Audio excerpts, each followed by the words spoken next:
There we go. All right. So now that I've got my griping out of the way with how they've changed that, used to have two separate shortcut codes you could hit to get it to record to the cloud or to the hard drive. And for whatever reason, anyway, so how has your all's week been? I got a little bit of an Not update. bad. Yeah. Yeah, it hasn't been bad. What do you think, honey? What's that? How's our week been? He said. Would you like to join us, Lonnie? I know. Uh, his phone just rang now. You know how that goes. Oh yeah. He's gonna put it on silent. It's like, oh Yeah. my God. Oh What did man. he ask a question? What? So give me a Um, little update here. let's see.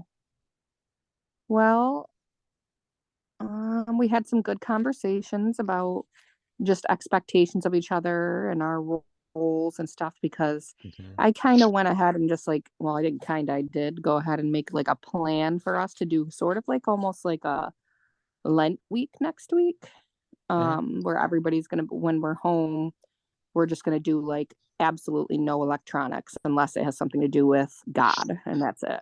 Okay. Um, For so I you and the kind of whole family? the whole family, Lonnie, Okay. me, Misty, well, if she's here, and Hayden, Tristan, obviously. So everybody was like, "What? No!" They're like all like so upset. But I'm really, really. Lonnie's not upset. He just called me Joyce Meyer. he's like, oh, he's like, okay, Joyce. Apparently, you're just taking over on the leadership part here and just deciding what we're gonna be doing.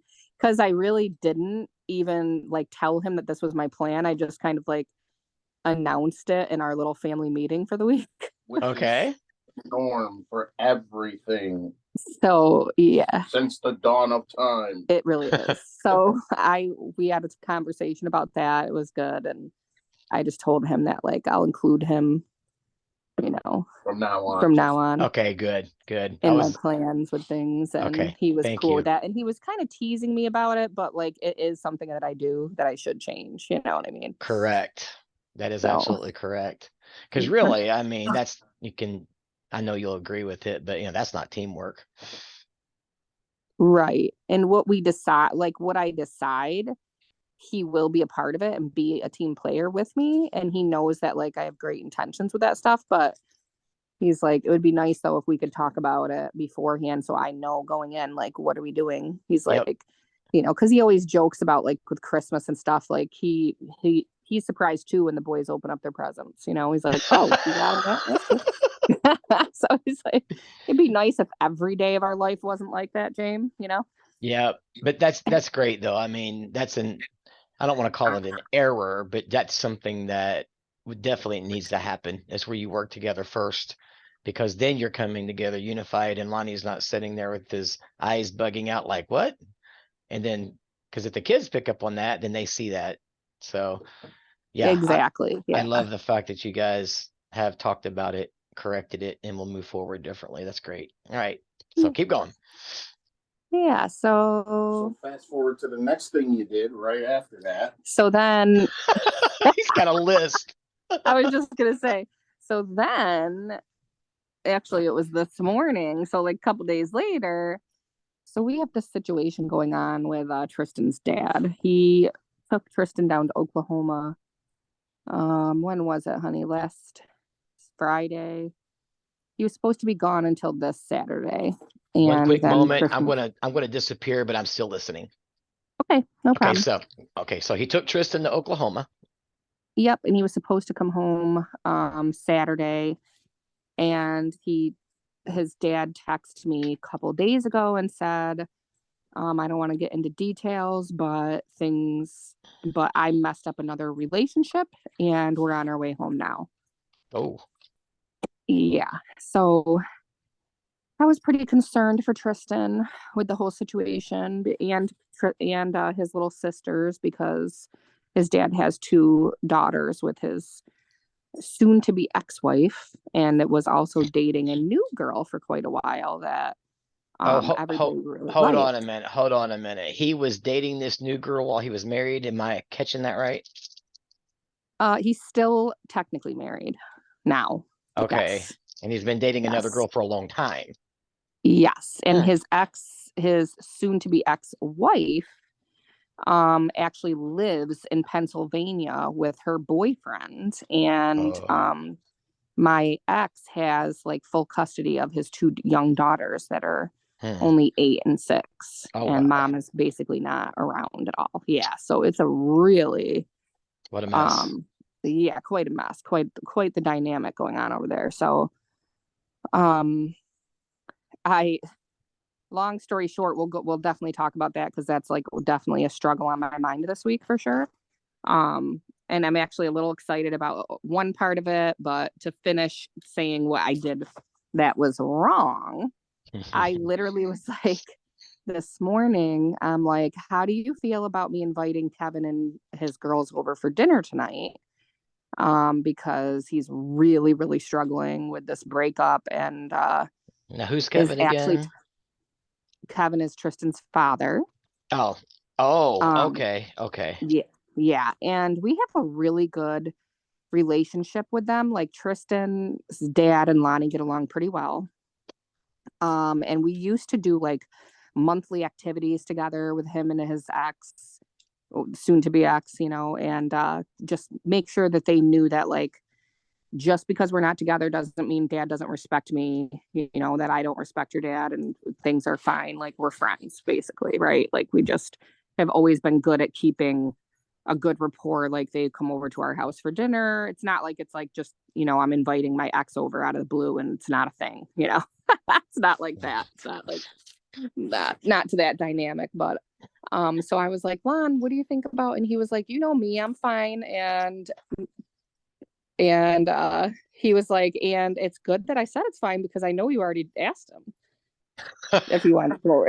And I totally did. I did already ask him if they wanted to come over for dinner tonight. So, From a man's perspective, Jamie, I will tell you, it gets under my skin I know. Yeah. because there has been times I've said no.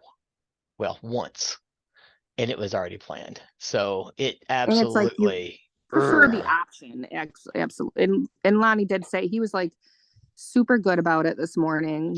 He was just like, James, that I don't care about them coming over for dinner. I really love Kevin's girls. I know he's going through a rough time, whatever. He's like, it's not even about that at all. But someday you just assuming that I'm going to be fine with it instead of asking me is going to bite you in the butt. And so I just told him it's okay. I understand that completely. And the reason that I'm not saying it's okay I did it, I'm saying that it's okay that will not happen because I just won't do that anymore. And I'll just make sure I check with you first instead of assuming that you're going to be cool with a situation like that. Yeah. Yeah. So, That's one of the bigger marriage killers is a lack of communication. Because, yeah, absolutely. Lonnie's a good dude. Lonnie responded very mature about it, but it still is like the Chinese water torture. I'm going to start calling it the CWT. If there's a CWT in your marriage, it will wear away at some point to where it's makes you want to strangle somebody. So that's one of those deals that obviously I'm really glad to hear you guys have communicated on. Hey, Lonnie, she's over here telling on herself. You're just sitting back there going, that's right. I've not done anything wrong.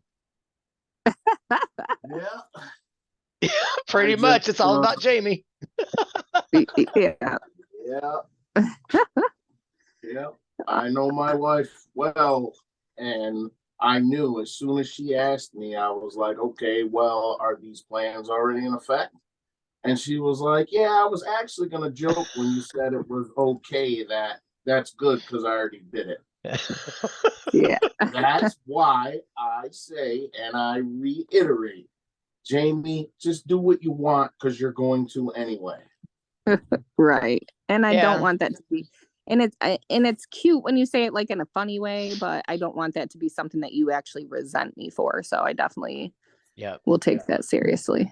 Good. Good. Yeah. Well, it does make, gosh, Jamie, this is like Jamie showed up, not even on my video, but there is a bullseye right on your forehead. It it does make you feel disrespected. You know, and Right, right. that's the key about communication and working together and being on the same page at all times. Yeah, So, and I definitely he knows like my heart so well that the last thing I want to do is disrespect him. And yeah. just in the moment of feeling, I actually told Tristan's dad, I said to him, you know, have you thought, because I know he's extremely like to the point of being like really disrespectful sometimes to religion in general, and he's like um very much so outward in his atheism to the point where he kind of feels like people that are religious are like brainwashed or sheeples kind of thing, you know what I mean? Uh-huh. And so this morning when he was telling me just, you know, how really lost he is with this situation, and I actually really like the girl, the woman, I should say, she's not a girl, but the woman that he's been dating is fantastic. She's a Christian. She prays every single day with her kiddos. She's got really strong sense of her faith, and she's actually like on the spectrum. She's a little bit. She's not like high, like a level 3 or anything autistic, but she definitely is like on the spectrum.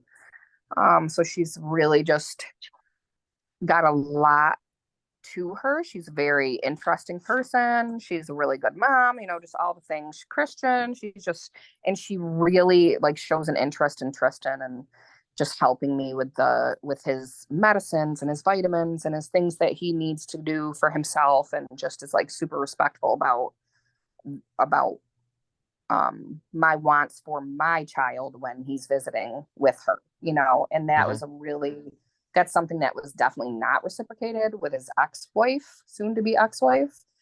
So that is much appreciated, obviously. And so this morning when we were talking about Tristan, and he was telling me, you know, just Tristan didn't really hear much of the argument that caused it, but it was a really awkward long drive because Tristan's dad was like super upset, obviously crying. He's got his 2 little girls in the back seat. He has Tristan in the car, and it's like a 25-hour drive. Uh, You know, it's not like a short situation going on. So, um, I told Kevin this morning, like, well, having that long drive with Tristan, I hope you guys were able to have some conversation. And he was like, Jamie, we really weren't. And I am so like just lost and angry, and I've just turned into this person that I don't even like anymore. So I just flat out was like, this is just, it just got put into my mind that I just need to say this out loud.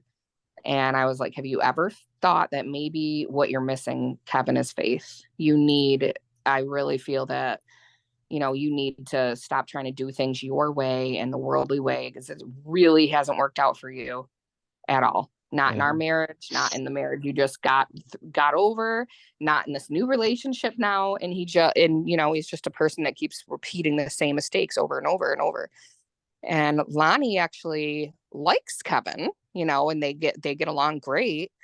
Um, but he says the same thing, you know. He's like, I actually feel bad for the dude in ways. He used to say all the time, like, Kevin's kind of marriage failure was something that really benefited Lonnie in his life. Being able to have me because Kevin's mistakes, because I definitely am a person who takes marriage so seriously. I would have never gotten divorced in my life if I could have helped it, you Yeah. know. So they have a really good understanding together. They have a mutual respect for each other. And I'm hoping Kevin just flat out was like, maybe I really do need church and stuff. And he's like, maybe we can, you know, come to your guys' church sometime when you guys go, or watch church with you guys. If a lot of times Lonnie and I can't go to church on Sundays because we both work. So Yeah. it's recorded and we'll watch it from home. So I think that might be a possibility soon. And Lonnie's like very much so on board with that and cool with it. Yeah, that's awesome. So, yeah, so hopefully maybe he'll become faithful out of this, and it'll be a great situation for Tristan and his sisters, and we'll see. So Then It's get definitely. then get Kevin to come to Monday nights. You talk about awkward for me. I don't see how you What- guys do that, but of course dynamics are always different, but I don't like it. I mean, Tanya's ex will come over here and I'm like, God, just avoid it. I try to stay out of the way. You do? Yeah. I am, well, not a fan of him and his approach, their demeanor, they're very judgmental and critical, opinionated, and won't let you finish a sentence. Well, at least he doesn't let Tanya. He's always interrupting, and I don't know. I don't want to say too much, but he will come over on an occasion, and I just get out of the way. What's it called? Right. But anyway, so what's the update with Misty? So, basically we just really told her that, you know, Friday, Saturday, Sunday, you're basically not here anyway because you're at work the whole time. Do what you want to do Friday, Saturday, and Sunday with staying out that, you know, with your man or whatever you're gonna do. You and during the week you need to be home with Hayden Monday, Tuesday, Wednesday, Thursday, period. And he was like, she's obviously was crying and she's just so upset and blah blah. And she was like, I just don't know what I'm going to tell my boyfriend. I told him I was going to ask you guys, and what am I going to say? And she's all upset. And I said, well, first of all, stop telling these guys that like we're going to be, welcome to stay overnight at our house with open arms. Like, I don't know why you keep setting yourself up for that, to have that conversation with every guy that you date. Number one. And number two, you tell him the truth. Tell him the truth. We are faithful, we're Christians, and we don't want people spending the night at our houses that are not married. Period. It's simple. So we've been getting along pretty good this week about it. She's just like, it is what it is. I think she's kind of just accepting it. And I still don't agree with telling her how often she can see her man. I think she should decide for herself, because we're not making it any better. She's been home, like she was home last night, I guess. Yeah, she was home last night. And spends no time with her son. She went and picked up one of his friends unbeknownst to us, which I had to feed last night and everything else, and totally was not here when we got home. So she's still not spending time with him, even though she's home. It's not doing any better, and it's either going to go right back or it's just going to be unfruitful. She has to make the decision for herself. And she's going to resent you for telling her how often she can see her boyfriend that she has right now. I don't agree with that. So what do you suggest though? What I suggest is you tell her flat out that she needs to prioritize and make time for him and let her figure that out. And if she doesn't, her whole purpose for living here was to better herself and to regain her relationship with her son. Well, if that's not happening, then she needs to go. She's not going to sit up in here, spend her money outside of the house and not take care of her responsibilities and never have any money, and squander all her money spending all her time with her boyfriend and not doing anything with her son, but throwing money at him here and there and, making empty promises. It's unhealthy for Hayden. It's always been unhealthy for him. The only difference is she occupies a room here and comes home when she feels like it, walks in the door when she feels like it, eats what she feels like eating, depleting through anything we have in this home that is for us, and has zero respect for that. It would be time for her to go if she can't prioritize and figure it out on her own. She's grown enough to figure out how to prioritize her time with her boyfriend. She is grown.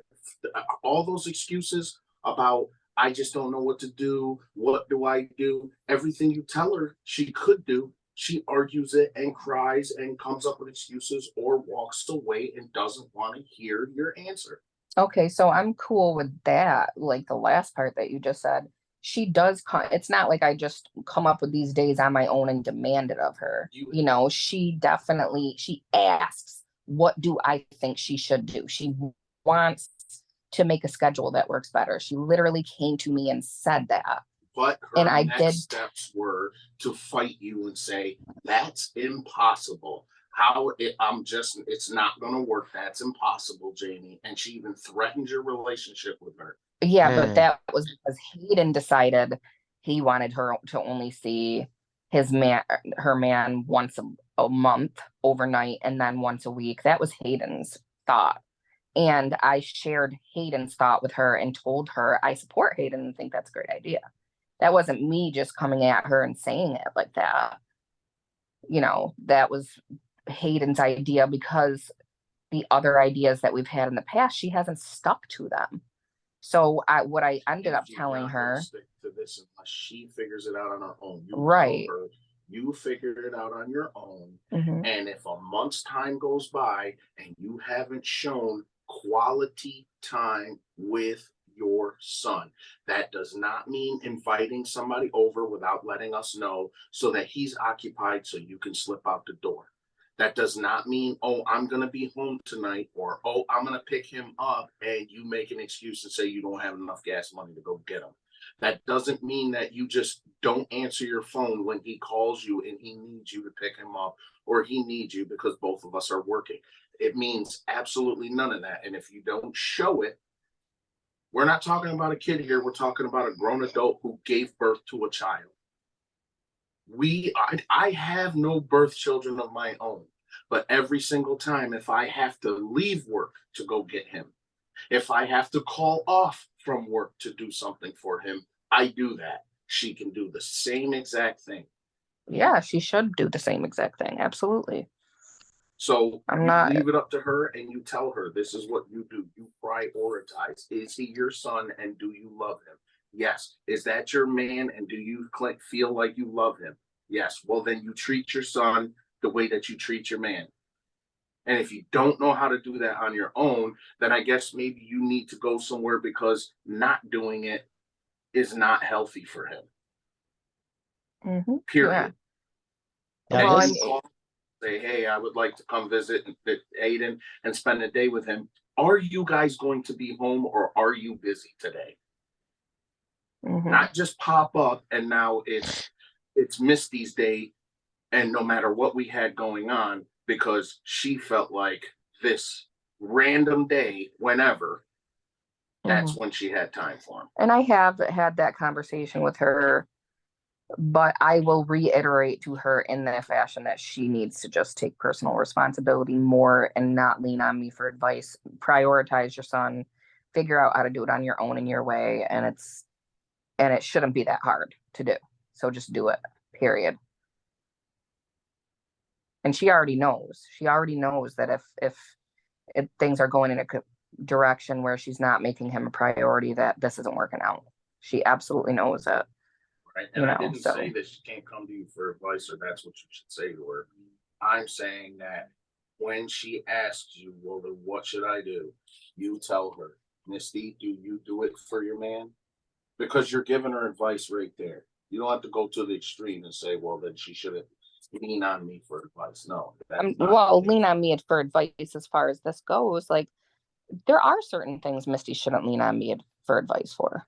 She is a grown adult. Like, she should know how to do certain things and have, like, I wouldn't ask Misty for advice on a belief or on a schedule of seeing Tristan with his father or anything like that. You know what I mean? Like, he's my son. If she wants to step up and have these choices be hers, then do it. Stop saying it's what you want and just be it and do it. Exactly. That's my point. So I'm completely on the same page with that. Now, what would have happened if you guys had that conversation before you went to Missy? Right. Wait, what? Say that again? It's just a point. I'm reiterating the points we've already talked Mhm. about in the correction part of it, to where, what if that conversation happened before Misty was approached? You guys could have gotten on the same page and then approached We, it. And I think we talked about that last week, telling we her, actually did. We actually did oh, have a conversation, but the issue between Jamie and I is we'll have a conversation, kind of like a football huddle, and say break, and then when she goes off on her own, she calls an audible. mhm. I mean, I feel like literally, I just said I did say all that to her, didn't I? I did just say that. I am on the same page with you about that. Yeah, Before, though, what you did was you supported Hayden's idea and told her this is what you should do. And you stood fast on that. You even mentioned it in the last meeting that we had. And that's why I said then I don't agree with that back then. Because you were literally like, this is what I told her. She needs to do A, B, C, and D. And yeah, what her response was, crying and mad and leaving and saying she's hurt and she can't fulfill that. Mm-hmm. So you went to her and you talked to her in a different manner. You told her this is what you need to do. And when we discuss things, I've said if she can't figure it out and she cannot prioritize, I didn't say the whole part about I don't think you should do this, this, and this, because that wasn't on the table then. You represented it to me that it was a problem for Hayden. He was all upset. He said this, he said that, he sent a message. Mm-hmm. And you told me, I'm going to tell her this and this. And I said to you, my exact words were, what she should do, what you should do is you should tell her that she needs to understand and prioritize her time with her son. If she does not do any of that, her whole purpose for being here is not being fulfilled, and she's taking advantage of it. There's nowhere she can go to rent a place and only have one little teeny little bill that she's okay with, and come and go as she pleases and go to work and spend her money however she pleases and doesn't pay her bills. We don't ask her for much, and she can barely come up with that yeah, because she's spending too much money in the street.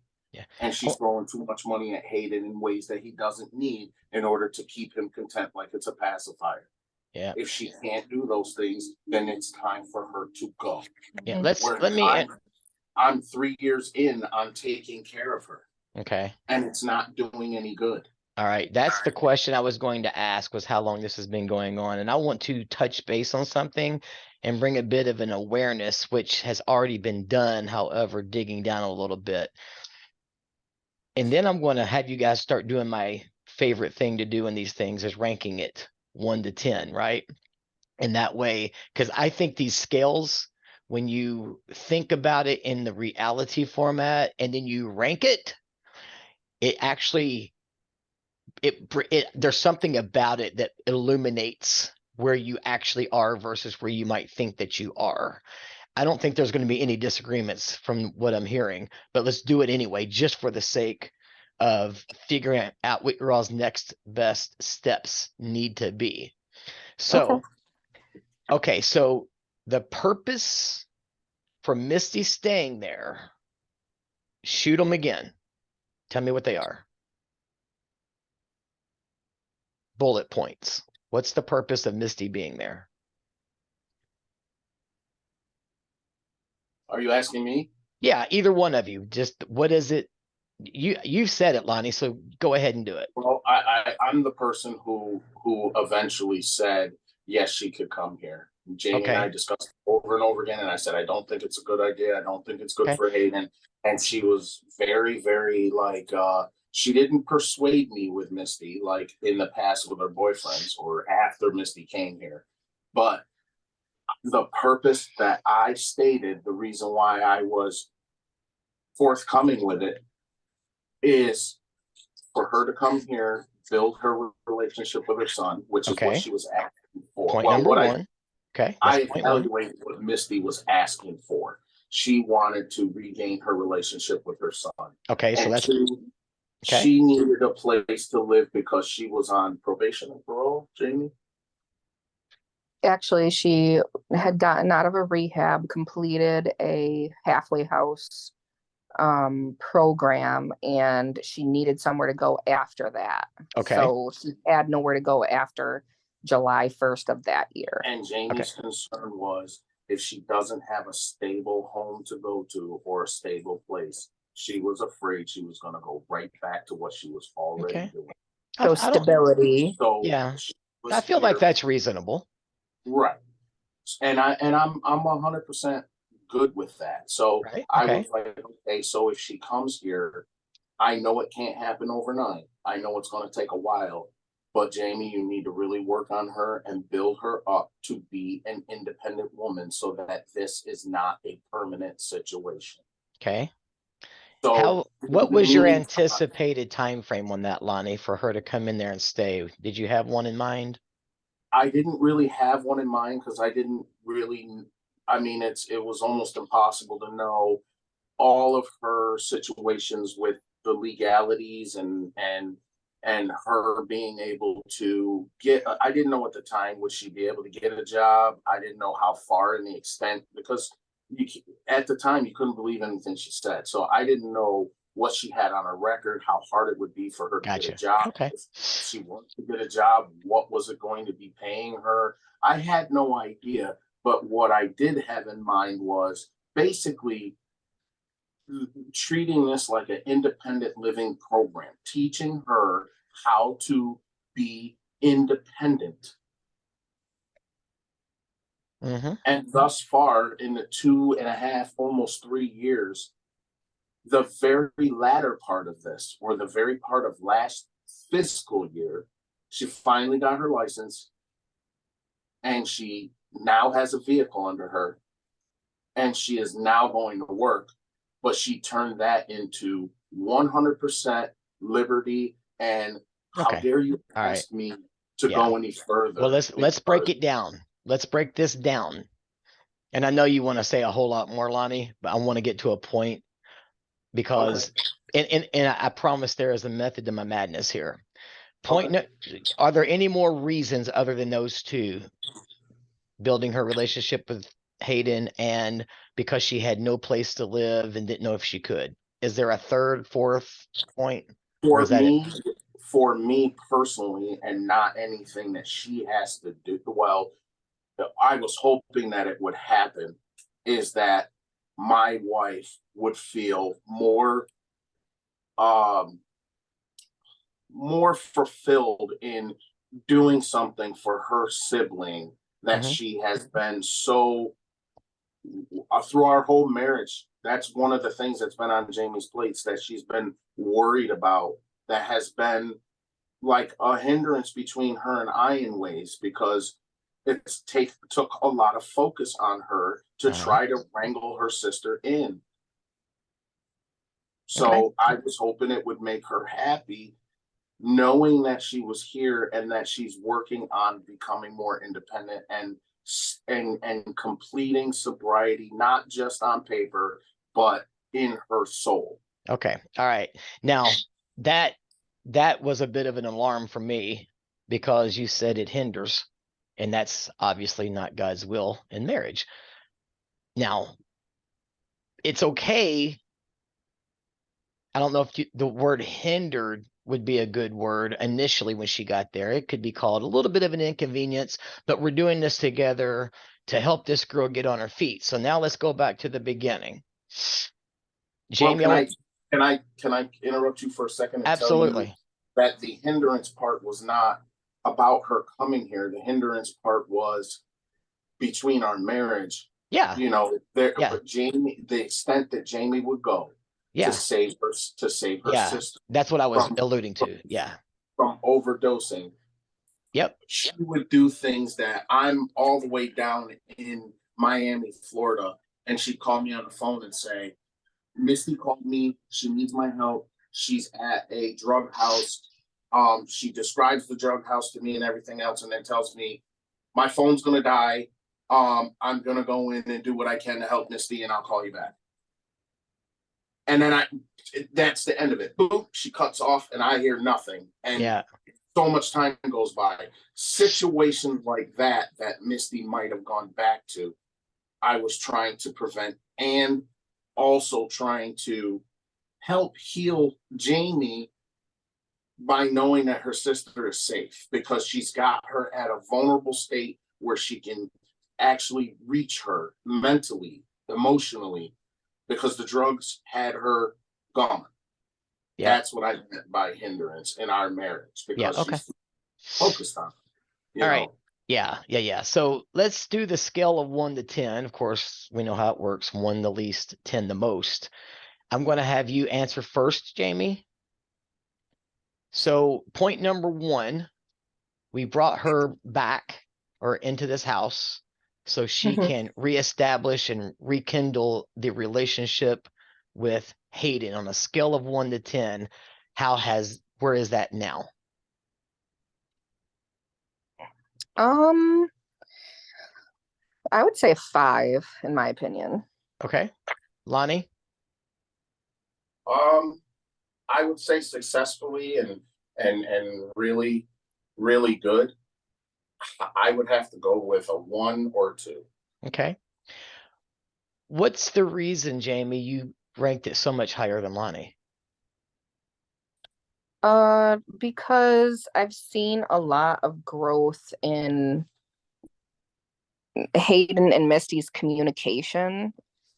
I feel like there has been some good healing. We've gone to counselors and, they've had some really great breakthroughs in counseling and at home, as far as Hayden really forgiving Misty and understanding addiction and understanding how it affects everything that you Okay. do, everything that you want to do, all those things, right? So gave him kind of a better understanding of her, and she was able to see how she's really affected him and really work on their personal relationship. And I feel like that is really so important for Hayden. But I'm only giving it a 5 because some of that is kind of really codependent, and Misty, she leans on him too much, where she's kind of like, she's not being motherly. She's more being like just a friend to him, kind of Mhm. really letting him do what she wants to let him do just because of the guilt that she has. And obviously, not making him a priority time wise right now in the past 6 months has become a huge overall problem. And Mhm. I truly, with all my heart, believe Misty never started this, extent of the behavior that she has right now with the avoiding him until he was hospitalized for suicide ideation. Literally, the week after that is when she started spending a lot of time away from home.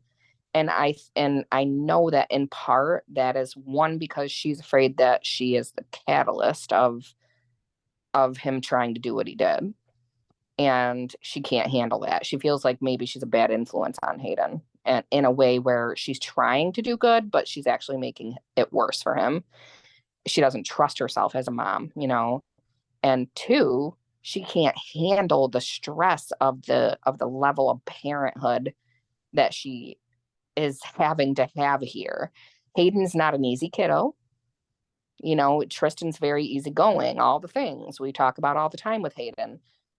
He's a tough kiddo, and I don't think she was expecting that level of responsibility. So that's why I feel like it's only a 5 in my opinion. Some things have gone really well, but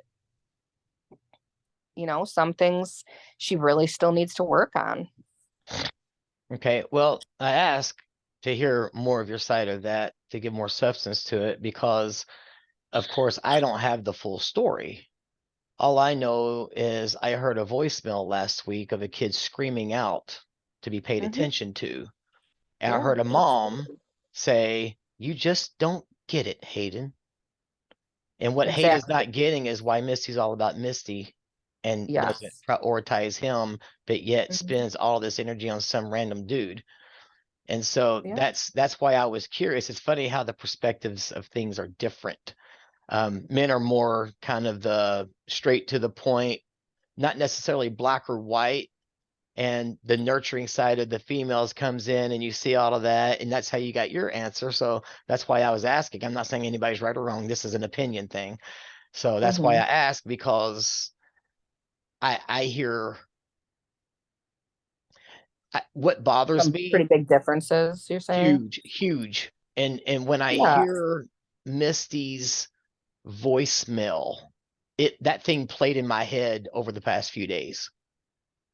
And the only thing I was able to really, I mean, the thing I keep hearing is, you just don't get it. No, he's 14. No, he doesn't get it.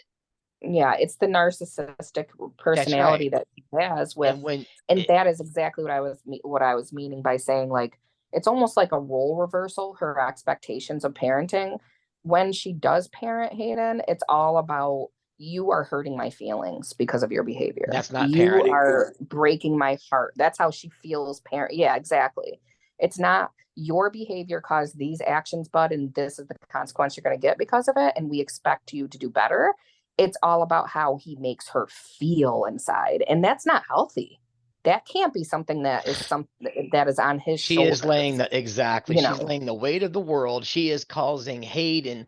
She is making Hayden responsible for her feelings. And here's the Exactly, and that's kicker. not. When you're a parent, we've all talked about this. Your parental feelings has to take a back seat to do what's best for the child. Yeah, absolutely. If And we've she talked about doesn't, that with Lonnie and Hayden, you know, that's and the emotional aspects of yeah. him having So, to, you know, deal with that too. So I completely agree and get that. So when it comes to the growth of those two together, what, Jamie, in your mind, is it progressing like it should be? Is it at a standstill? Is it going backwards? Where do you see it right now? I see it literally my whole, okay. So last week, I told Lonnie last night that I've really lost respect for Misty in the past week. Okay. I wouldn't say that, like, you know, her value to me as a person is at an all-time low or whatever. Yeah. You know what I mean? And that conversation and what you guys heard last week, just like the conversation that you heard between Hayden and Lonnie, it's only one instance of a very big picture, right? And Absolutely. we can't, like, completely judge Misty on just that, right? Like, obviously. So there's just so much more to the big picture. I do think overall, right now, I am disappointed in Misty's parenting and actions. And I feel that she definitely, it's the right thing for us to do, for us to tell her, make him a priority, Misty, or we need to do what we need to do to protect him. And I said it just like that to her this week.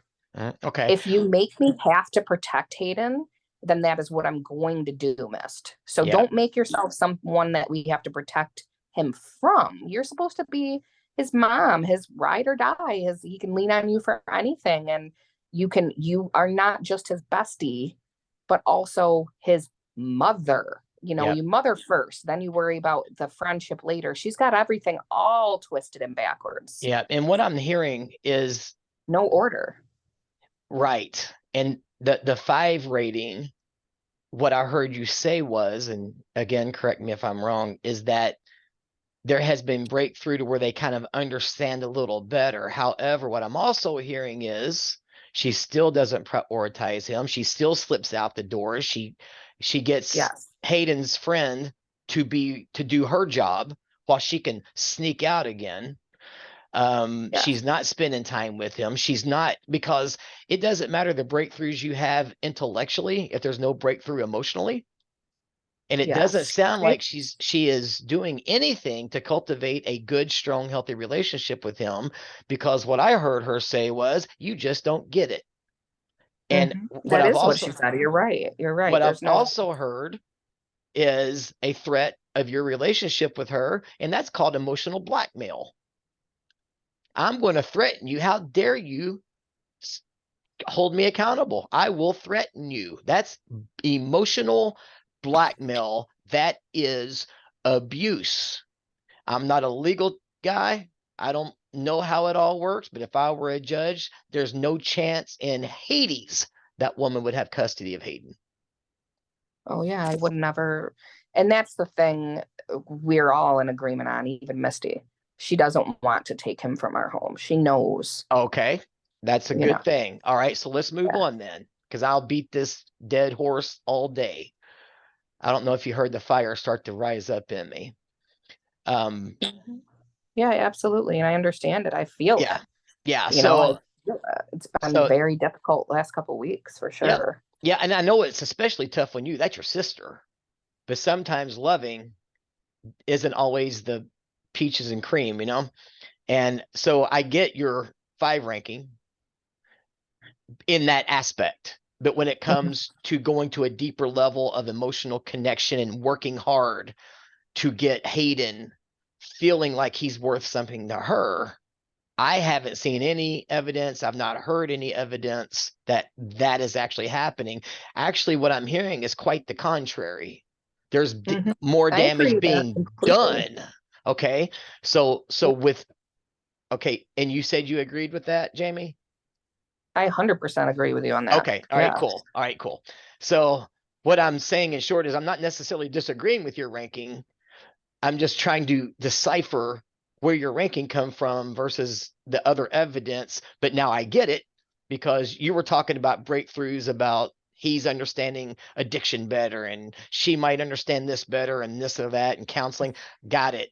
But on the Yeah. practical sense, Yeah. The practical sense is where she gets nothing from me with the other 5 points there. Like she's not, I feel that they're having the right conversations even this week. Even after that happened, you know, she took Hayden for the night with her boyfriend. They had a great time, Hayden said, you know, blah, blah, blah. They had a great time together. Okay, good. You know, she at least brought him with her and prioritized that.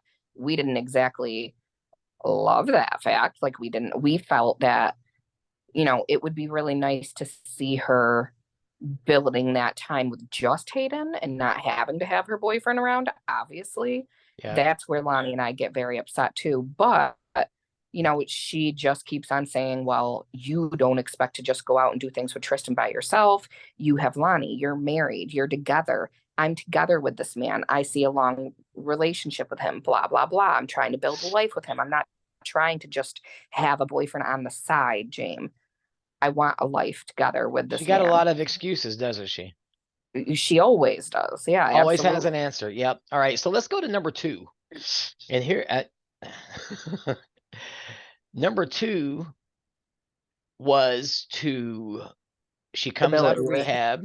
She has nowhere to go. She has no job. She has no license. Might not be able to get a place to live because of her record. So you guys provide a place for her to be. So she can pretty much recover, get her life in order, and be independent and have a more healthy life. Okay. And then I'm gonna put a nail in the coffin here at the end. Number 1, she didn't have a license. She has a license now, right? Yep. So she's got that ability. Okay. Trick question. I think when I ask this is kind of a comical question, but I'm really trying to make a point. Do the scale again. How independent is she, Jamie, on a scale of 1 to 10? I would say about a 1. About a 1. Lonnie, what do you say? I would say half of 1, because she Right. has a job and she goes to it. That's about the only really responsible level that I feel like she's on. Okay. She goes to work, that she's dependable there. She does a good job. She makes pretty decent money. That's Okay. the only reason she got a point from me at all there. She Okay. really is not all that independent at all in any other way. Okay. I'm gonna spin this. Mhm. She gets to work because she needs the money. She gets to her man because that's what she wants.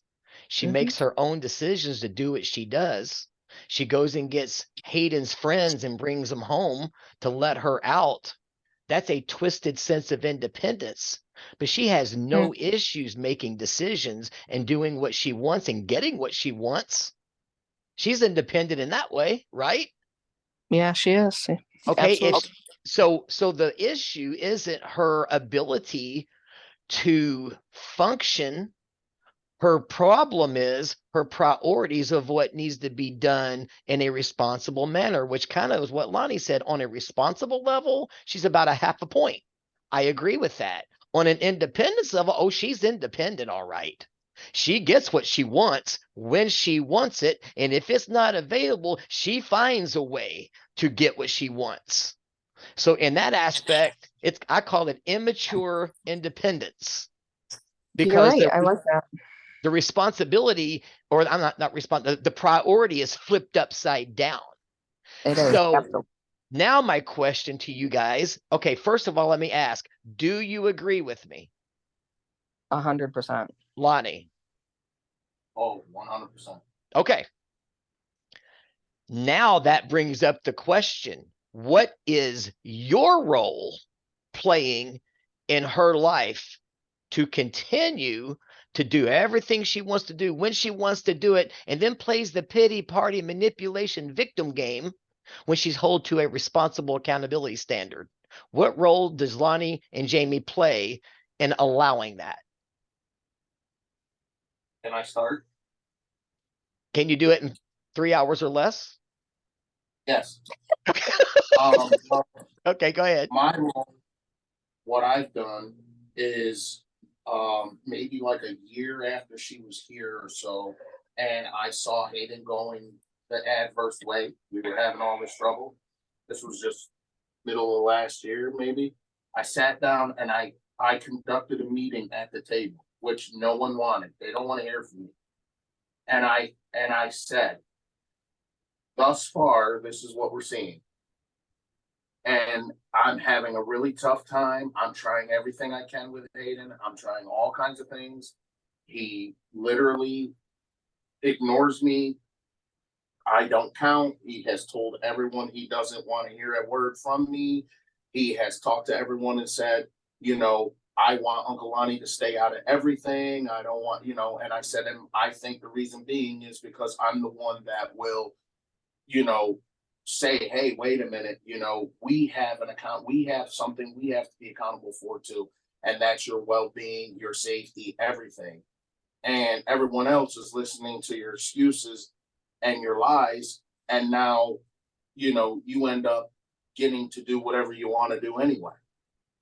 And I said, since I'm having so much trouble, you guys need to come up with something because nobody wants to hear me. But I'm going to tell you right now, because of this being the home that I live in, I provide for everyone. These are the only options. I'll just tell you one of the options. One of the options I said, if Misty, you're going to basically cover for Hayden and try to be his friend and do all of these things, then the apartment upstairs is available. You have a job now, so on and so forth. Why don't you go up there and rent that apartment out and take Hayden with you up there? Since you want to be, because this was at the time Jamie gave her the reign to be the mom and we were going to step back. Okay. So I said, you go up there, you be the mother to him, you provide for him. If you need help here and there, we're here. But what you'll do is you'll contact us, visit us like aunt and uncle, because that's what Hayden is telling you. They're my aunt and uncle, not my mom. And I don't think I should have to listen to them. And I should be able to go to you for whatever I want.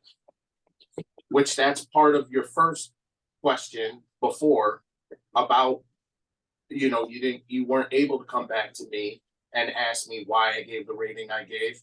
I gave that rating because the both of them, Hayden and Misty, manipulate each other. Of course. Hayden's the type of person that if you give him what he wants, you're everything. If you don't give him what he wants, you're nothing.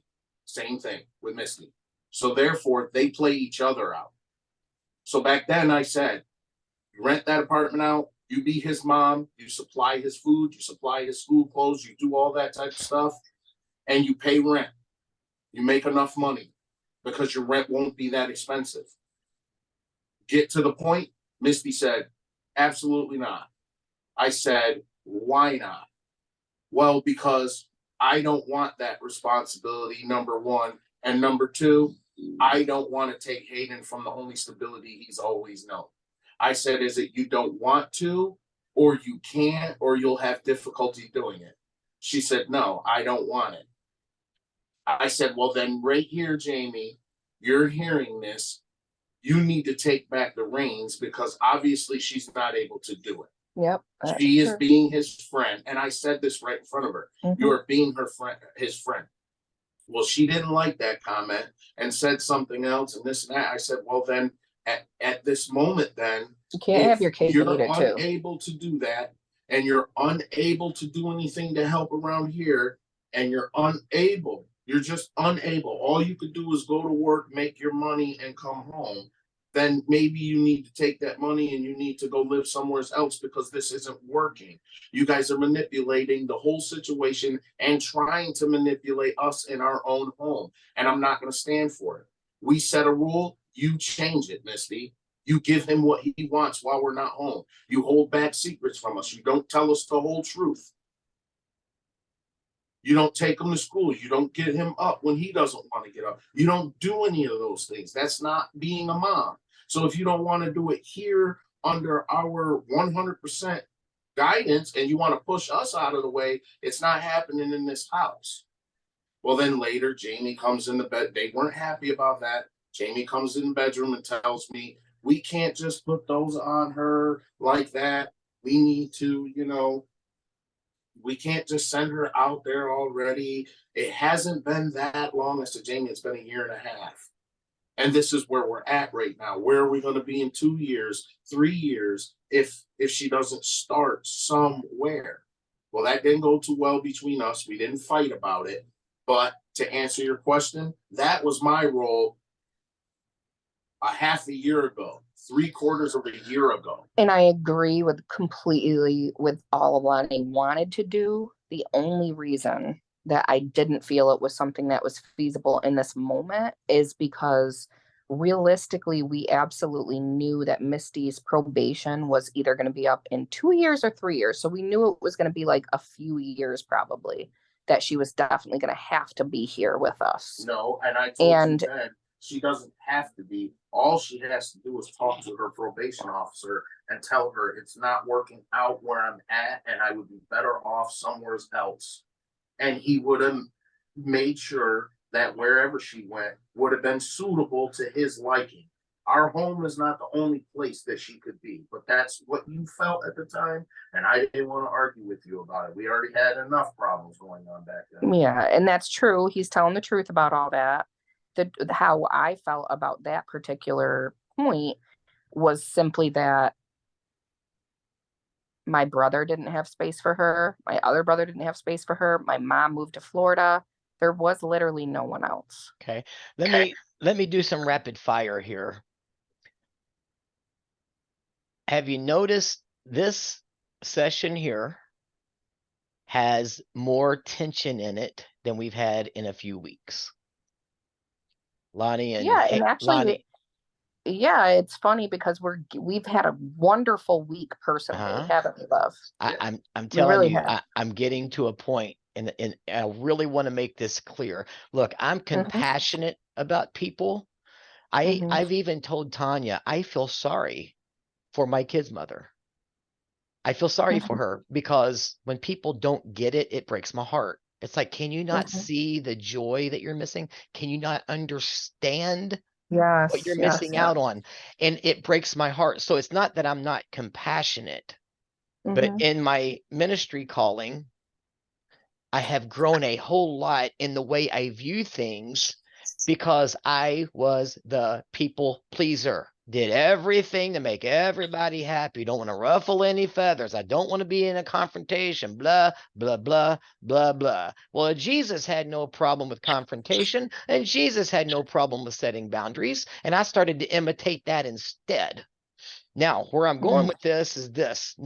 And I say that about this particular session, not to say you guys haven't had a great week, but what's the core of it? Misty. Rapid fire question. Quick answer question. How much rent does she pay? Zero. Zero. When was the last time she paid rent? Never. Never. Never. She pays a $200 a month cable bill. That's what Misty pays. If he can. If she can, yeah. Oh, she can. And not to mention Yeah, the she- fact that we have to hear about it every single time. If Okay. she does, All right. Now, let me ask you this. Sorry to interrupt you, Lonnie, but get You're into fine. something here. She's not cultivating much of a relationship with Hayden. What she did with her boyfriend and Hayden, she can do from another house. She can drive to work because she has a car. She Yep. only works Friday, Saturday, Sunday. You're Yep. $50 short on your rent. Get a part-time job at Walmart on Tuesdays and Thursdays. The girl has the ability to work. She has the ability to drive. She also has the ability to manipulate, abuse the system. How much disrespect goes on in that house from her? Scale of 1 to 10. Jamie?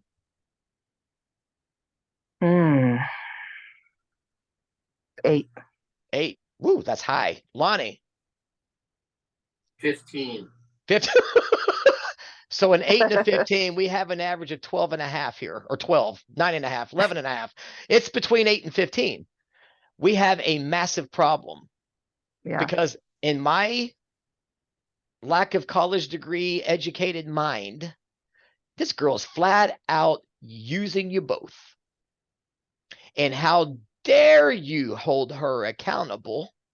Because then she has to take responsibility. She flat out says she doesn't want to be a mom, but she wants the authority of being a mom without the And wants the responsibility. relationship of being a mom. She wants him to love her and respect her. She wants another Like kid right now. She's talking about having another baby right now with this Oh my new gosh. man. Okay. She So, wa- well, my point is this. You guys let her move in. She had nowhere to go. we She don't had- owe her a thing. I get that completely. Right. But what I do see happening is you've got a hurt 14-year-old that's screaming and dropping F-bomb because of the hurt this child is having, because Yes. he's getting a first-hand witness account of how Yes. she is toward him. Yes. So the question you guys have to ask, what's healthier for Hayden? Her being there or her having her own place? Because Definitely they're having her own place. And I want to add to this. I know that kind of the whole reason we're talking about this is to get to the point that we definitely all agree she needs to get her own place. Misty wants her own place now. She is actively, she says that. She says that she wants her own place. And you're right, Lonnie. She says that. Is that really the case? Or is it exactly. really Yeah. her own mind That's that she pacifying you guys is what that is. has? Right. That is maybe a we manipulation game. So maybe we should say 3 months at the most, Misty. I said, You know, a give month, her she a- makes enough money to do it. If she can listen. In my opinion, I don't mean to take over here, but if she can go out and conduct renting an Airbnb, renting a hotel, which is more expensive than rent, Correct. on a weekly basis, okay, what is giving her the grace of 3 months versus a month or 3 weeks or something shorter than that? What is the 3 months going to do to her? I know what it's going to do. She's going to stay out there for 3 months and then say she can't do it at that point because she's broke. Well, now we have, when you move, here's what I assume, and this is so difficult. And I will say this, I do not envy you guys at all. Mm-hmm. But we have a hornet's nest right now. If she were to find her own place and you guys motivated her to get her own place, the stress level in your home and between you two as a married couple, I feel will drastically drop. Oh, yeah. And that is another issue that we're dealing with. She's not doing things that's improving her life on a responsible level. She's doing things that improves her life on a selfish level. And you're right. if here's the thing, guys, as long as she's there, She's gonna do what she's always done. She has no motivation to change. She has no motivation. Why should she? She comes home to a free house. Does she pay for any of the food? Nope. Well, Does she eat your all's food? once in a great while. Oh yeah, if she's here, yeah. If she's here, she will eat our food, but she eats out a lot. Okay, so she's got plenty of money to eat out. She can get Yeah. her own apartment. Eating out's not cheap. You could go to the grocery, buy $200 of food for one person and last an entire week, when $200 might only last 3 days eating out, or or 4 days. Yeah. So she has to learn. Let me say it as plain as I can. This chick needs to grow up. She's trying to live a childish lifestyle. Do what you want first. And then if you are able to take care of your responsibilities, then do it. She is completely backwards. And as long as She she's is, there, she is going to stay completely backwards. You guys are going to be under stress. She doesn't have any issues where she cannot survive on her own. Because again, we beat it to death. Airbnbs, hotels, eats out all the time. Yeah, Those I three told her all this things too. will Absolutely, we both pay told her. an apartment rent or a mobile We home, told her that. whatever. I But added it all up for her. I said, Misty, you're spending $1,000 a month just on Airbnb. That doesn't include your food, your truck, your gas, your nothing. then she's got the money. You got the money. You Then have she's the money. got the Misty. money. Yep. Now, the risk, be prepared. Lonnie might not get his truck payment. But then you have the legal rights to go take the truck. Because legally, she's bound to pay these payments. I'm assuming the truck's in your name and she's giving you money to make your payments at the bank. Is that correct? Okay, so if you don't make the payment, they come and get your truck. That's no different from her not paying you for the truck. Nope. So then you would have legal rights, and then she's going to be in a bind. And you need to set that boundary before she walks out the door. You better make sure that truck payment's made, because if it's not, I am coming to get it. Yep. And that way there's no shock. Well, you never told me. Oh, I told you.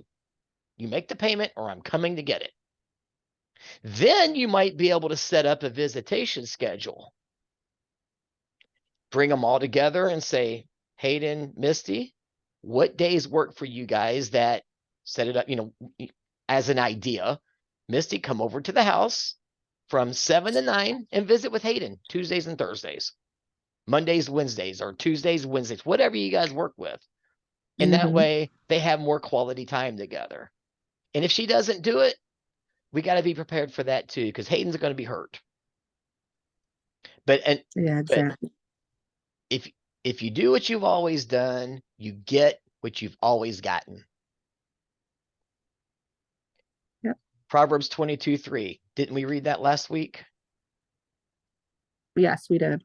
A prudent man sees danger and takes refuge, but a foolish man continues down the same path and suffers the consequences.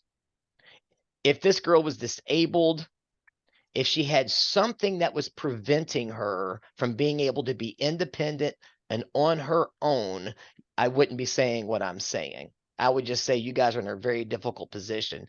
But she has proved with hardcore facts that she can make it to work. She can make it with her boyfriend. They can go out of town and blow a bunch of money. Okay. That just means her priorities are absolutely screwed up. And they're going to stay that way as long as she has a free ride at your house.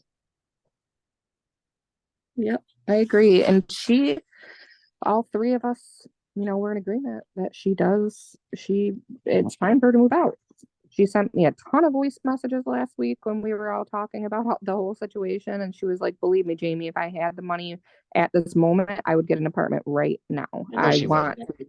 No, she wouldn't. Because she doesn't want to spend her money. All she keeps talking about, when I said to her about the truck, I said, it'll be $100 cheaper for you. Make double payments. You'll have your truck earlier.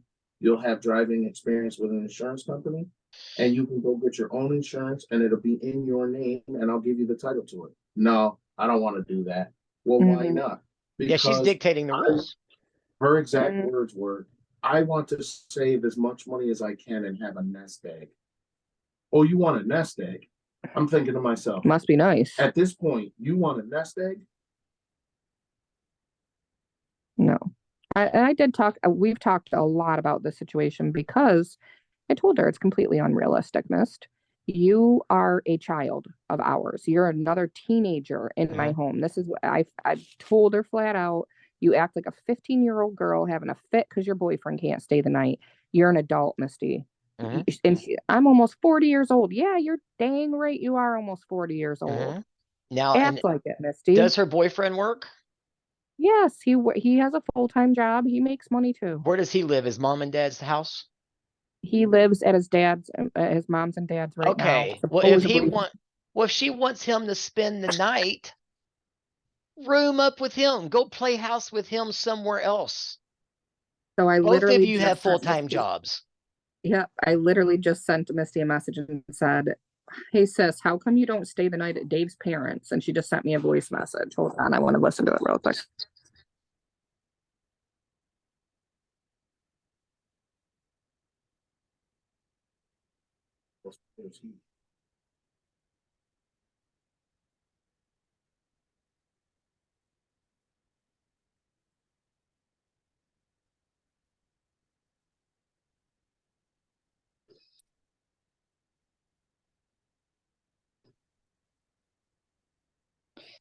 So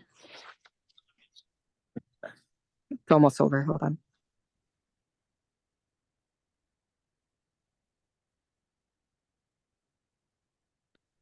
Do you need to get that, John? Oh, did you send me was that- something?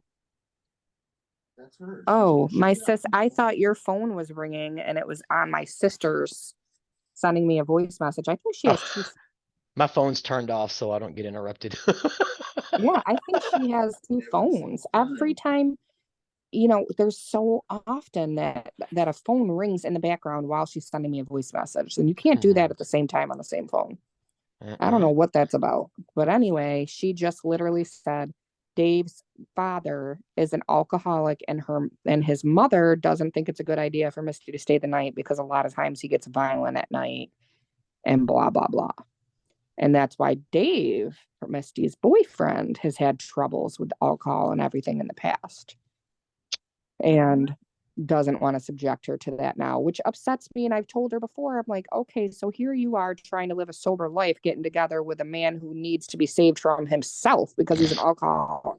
Yeah. Really great priorities of you putting yourself in a situation where you shouldn't even be. Where's the protection for your own sobriety in that situation? Well, I would suggest, and this is completely up to you guys. Well, I'll tell you what I'm going to do. I'm not going to tell you what I would suggest. I'm going to hear what you guys think is the next best step. Honestly, I understand where Lonnie's coming from with the 3 weeks or a month, but the problem for me with that I see is the realistic time frame of her finding a place. It is very difficult to finding an apartment in our area.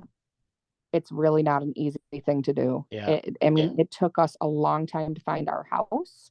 When I've looked for apartments in the past before we bought our home 5 years ago, it's a very tedious situation. I got it. It could take 6 months to get a place, so just to think that it's possible for her to be out in 3 or 4 weeks, I don't think that's.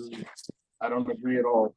If she can afford Airbnbs and afford hotels, then she can go live at one of those until she finds a place.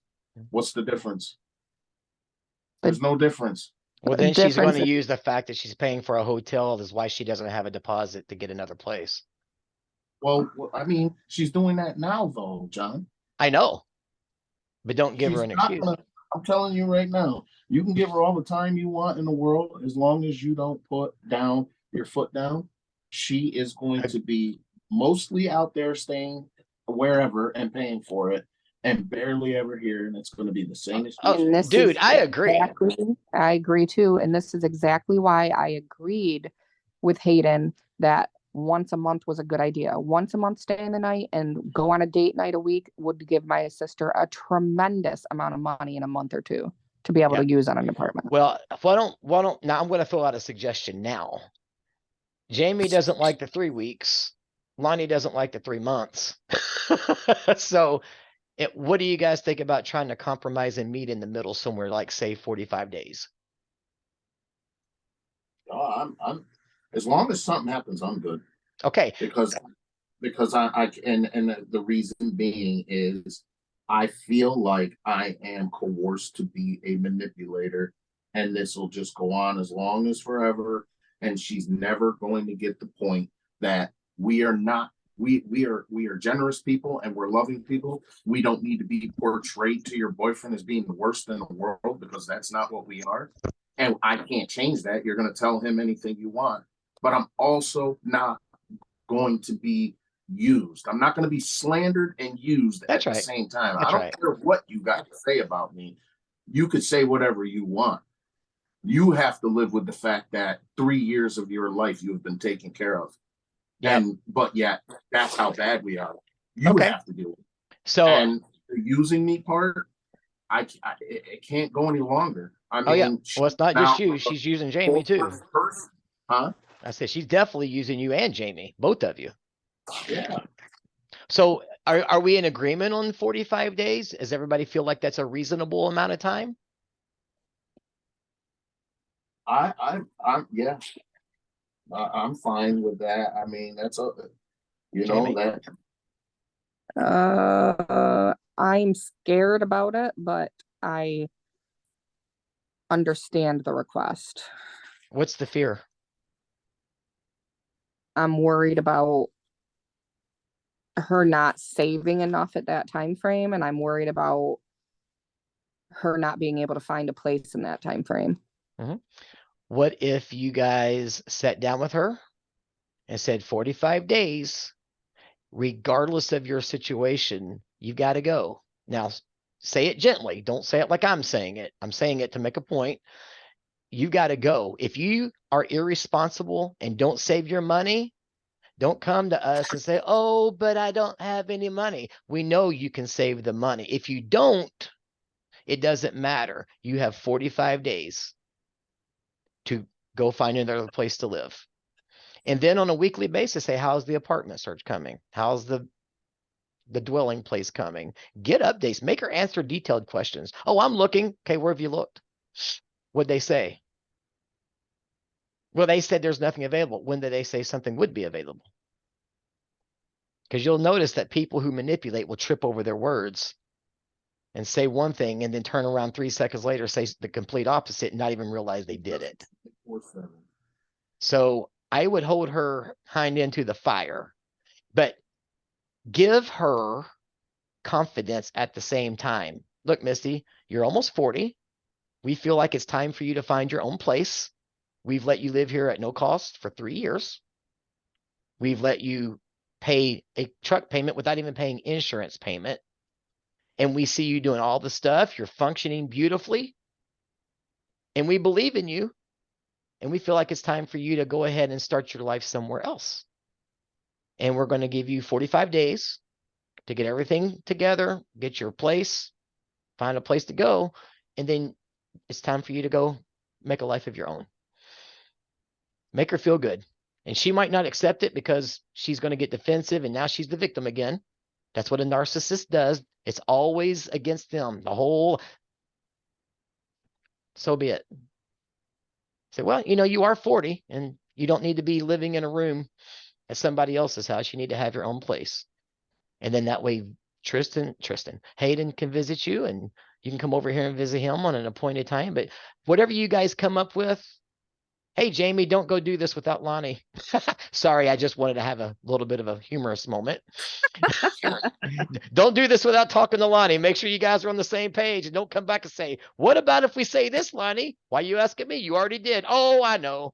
No, I'm just giving you a hard time, Jamie. Okay, thank you. But you guys really, really, really need to sit down, pray about it first, ask for God to guide and lead you in it, ask for wisdom, and put a plan together. Because honestly, it's hard. But in reality, you're loving her by doing this because you're no longer going to allow her to mooch and be a user. Because that's all she's doing. She's living like we just said, it's like a little teenage girl. It's time to grow up. Yeah, And you're going to force literally. her Yeah. to learn to be responsible, because if not, she's going to get booted out of her place. But the more you rescue, the more enabling you do. And it's like we said on our Monday night call. I don't know if you watched the video, but one person said, and I agree 1,000% because I've said it. If you help somebody in something they can do on their own, we've already come to the conclusion she can do this. She just has to reroute where her money's going. If you help somebody that can do things on their own, that's not helping, that's enabling. And right now, you guys are technically falling under the enabling category. Go ahead, Lonnie. Right. One thing I want to say, John, is the fact that the reason why I say what I say is I look at the motives of people. Yeah. The whole time Misty has said, I really want to live with you guys forever. If you guys move, then I want to move with you. We thought about moving at a certain time. It fell through because it wasn't the right time. Mm-hmm. And she begged us, don't go yet. Wait for me to be done with my probation or parole or whatever it is. And I said, well, the things that we go through and the way that you feel, I'm surprised that you would want to move out of state with us. And she said, no, I'm trying to follow you guys wherever you go. I'm looking at this as living with you guys forever. I didn't say anything to her, but I said to Jamie, I don't know what makes her think she's going to live with us forever. Yeah. None of that changed until we said something to her about how she is with Hayden, and she's gone 24/7 and doesn't have enough money to take care of what she's supposed to take care of. Right. All of a sudden, when you put the pressure on her, that's when she's like, if I had the money to move, I would move now, and threaten to say, well, I'm just going to go. I'm just going to go. Yeah. The point is, she don't really want to go. She don't want the responsibility. She wants to do exactly that. Live somewhere, either dirt cheap or scot-free, and just live up her life. Yep. That's all she wants to do. So, and my biggest problem with that is there's no growth in her. And not only that, that is unfair to us because I've never been able to live somewhere like that. Yep. Well, you're not even living like that now. No, I've never in my life. I've pretty much been out on my own since I was 17 years old. And I have yet to have a situation where I could just lay up somewhere. Not that I'm looking for it, or not that I want that, but I haven't had those privileges. Nobody has those privileges. What makes her think she can get those privileges? And it's the audacity to act that way when you try to talk to her and get an understanding. Yep. Well, approach it in a way of you're really truly helping her in this, because God forbid, what if something happened to you guys? Now what's she going to do? She's not going to know how to survive because nobody's making her survive. Right. You guys are technically being the parents to a nearly 40-year-old woman. And that, my friends, is not God's will at all. There is another, think about this, and you guys, I don't know if I will, or how long it will take to get to this series, but I'm working on a series called It Starts at Home. And the Bible says to mind your own business and work with your own hands so you're not a burden on others. Well, okay, that's fine. I do that. But the problem we don't really assess when we're reading the scripture is, but do we enable others to do that? Such as leave your father and mother. Okay. Little Johnny wants to leave home. That also means, parents, you got to let him go. See, exactly. There's a flip side to it. So when it says work with your own hands, so you're not a burden to others, well, you guys allowing her to stay. Well, I work on the weekends. Right. But what you do with what you work with is a burden on others because they're supporting your butt. So when you allow her to do this, she needs to be working with her own hands, which in a grand scheme means get your own place, pay your own way, pay for your own food, and support yourself. Work with your own hands. So you guys allowing her to do what she's doing is technically her not working with her own hands. She's Sure getting isn't, because when she's home and not working, we can't be in our room for a few minutes. We can't leave the house and make it to the light, which I can walk there in 2 minutes, if that. Mhm. She's automatically calling. Then we hang up, calls back again in 5 minutes. We get somewhere to have breakfast, she's calling again. Then we're there for a half hour. She's calling, where are you guys? When are you going to be back? My whole thing is, why? Well, how come you don't just turn off I your can't phones? take that no more. I am ready to grow hair and pull it out again. But why do you guys answer your phones? She ain't calling me. Okay. Well, I Well, will try to just ignore her, and Lonnie will be like, "No, answer the phone and see what she But wants." she won't stop. well Because then then it'll do a message, a voice message, a turn off text the message, phone. 15 messages. Just turn it off. Problem solved. That's a simple solution. Just turn the dang phone off. Let her call you 5,000 times. You'll get the messages when you turn it back on. We used to do that 30 years ago. It works today too. But yeah, she's not, you guys, like I said, there's always a flip side to it. You guys are working with your own hands. Jacob, as an example, that lives here, Tanya's son. He's in a bit of a tough situation right now. You don't mind helping, but when it's time to go, go. And I feel that's the position you guys are in. She's perfectly capable. She just doesn't want to, because then she can't go spend her money on what she wants. She has to be responsible. Right. As long as I she's don't there. want truck. She told the flat out. The reason why she has one of my vehicles is because it was available to her and it was cheap. Whenever she found out that she would have to pay $500 a month or $600 a month for a car note, she said, absolutely not. I don't want the responsibility. I don't want to have a bill every month.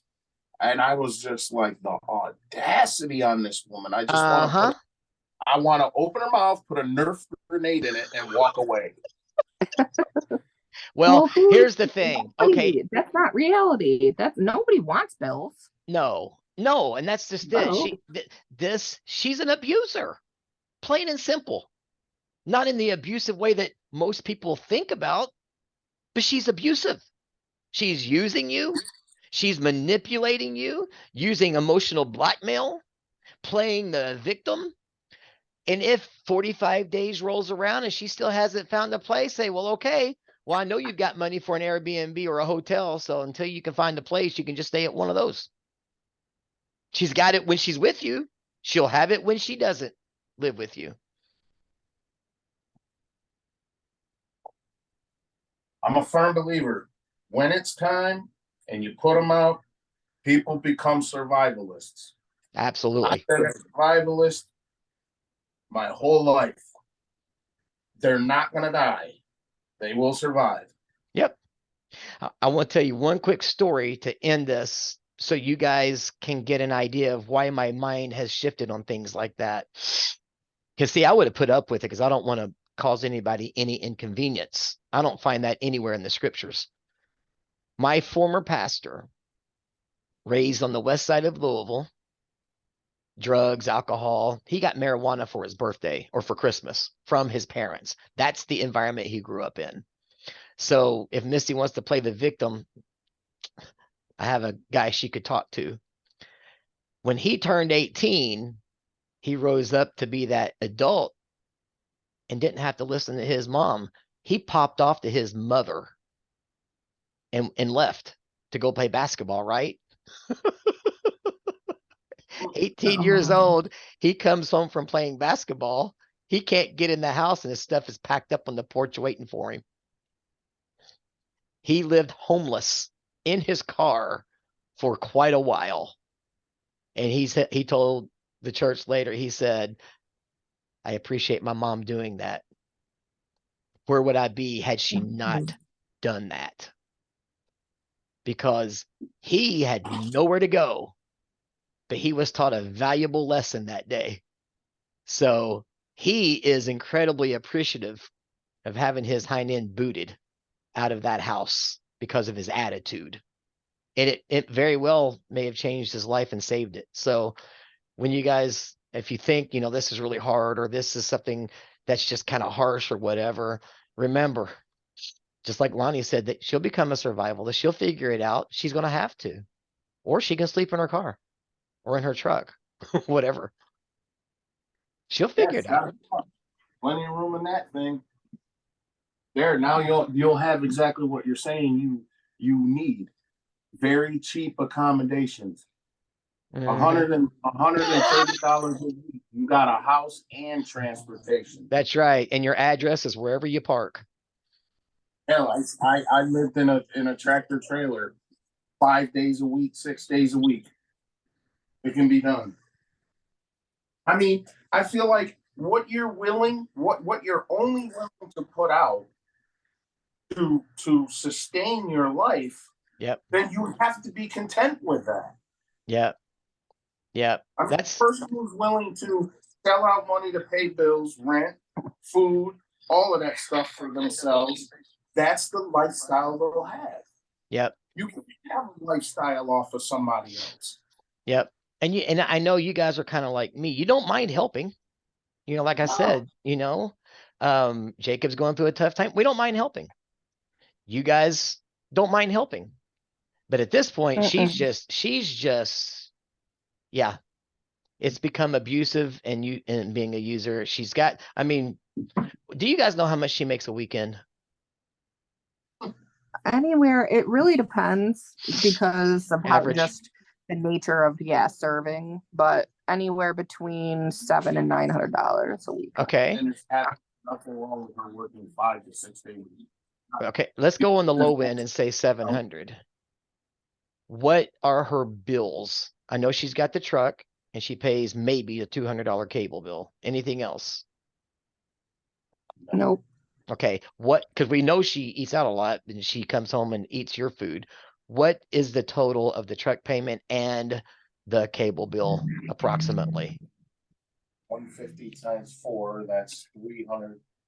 No, 130 times 4. That's 260 and 260. 520. 520. Yeah, plus 200 for the cable, 720 a month. Okay, so follow me. She can pay all of her bills in 1 week. Right. She makes minimum $700 a weekend times 4, $2,800, and she's at 720 on her bills. The woman has $2,000 a month left over. This is exactly what I told her to explain to her that she could afford her truck payment, because we went through the whole problem of, Misty, this is the deal. I even had it in writing. This is how much I put down on the vehicle. I need that back because I've only had the truck for a month or so. Okay. And then the monthly bill is this much. So I said, come this first of the month, I want the car payment and I want the down payment money. You had a huge settlement check come. You have plenty enough money to pay for it. Okay. Call her. The third of the month, she comes home and she's like, so all I owe you is the car note, right? No, that's not it. What? Are you kidding me? Blah, blah, blah. Turned into a huge thing on her part. I stayed calm and told her, I said, Misty, calm down. Calm down. You say you're unable to. Let's look at that. How many hours a week do you work, or how much money do you make a week? She tells me. And she's interrupting the whole time, and I'm just being calm. I said, okay, so you get this much money a week. You break down your payments per week. It is less than what you make in 1 week, and you still have 3 weeks left. Mm-hmm. Oh, yeah, you're right. I could. I said, no, there is no thing is. Do you want transportation to make it to work and to take your son places like you said? Or do you want to walk? Because carpooling is out. We can't afford the gas. I can't afford not to sleep. I am a truck driver. I need to sleep. Yeah. when it's time to sleep. I can't be going all the way to Beeville to come bring you home. And Jamie's working. She can't be doing it anymore. And you already known this for months now that this was coming. Yep. You should have speaked up in that time. Yeah, I know, but blah, blah. I said, okay, well, forget about what you could have done. This is what you can do. Do you want to or do you not? Yeah. And not only thing is, she put up a whole fuss only over the truck and how much comes out of her check. And at the time, she was paying the propane when we needed it. It wasn't even a constant all the time. She said, nope, I can't do that no more. well, So not she's taking the cheapest bill we got. well, and not only that, that was the minimum. If she makes 900 a weekend, that's $3,600 a month. Now she's got almost $3,000 left over. And again, if she wants to play that, I just don't have the money. Well, you're off Monday, Tuesday, Wednesday, Thursday. Get you a part-time job at Walmart or at another restaurant. Work a couple days a week. Make another Or 150, 200 bucks. Huh?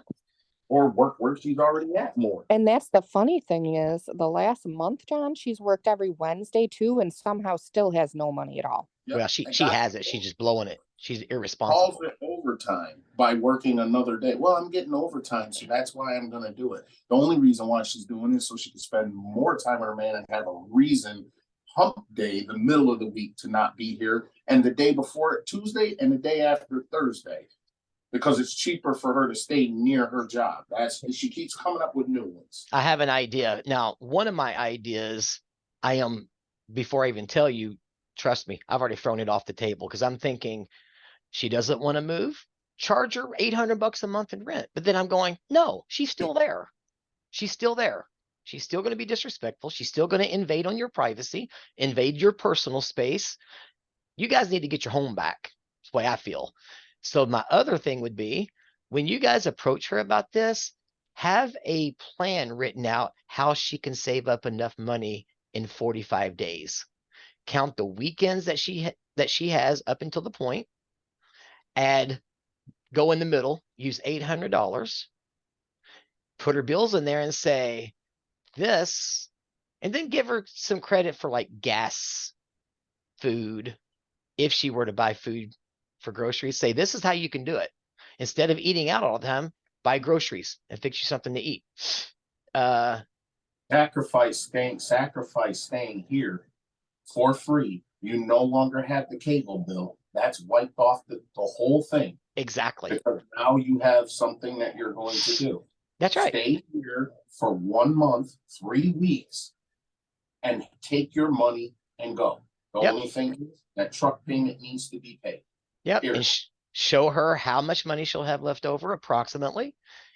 Tell her about the truck payment like we talked about. If you miss a single payment, I'm coming to get the truck. Now, what you really need to try to do is get a spare key to it.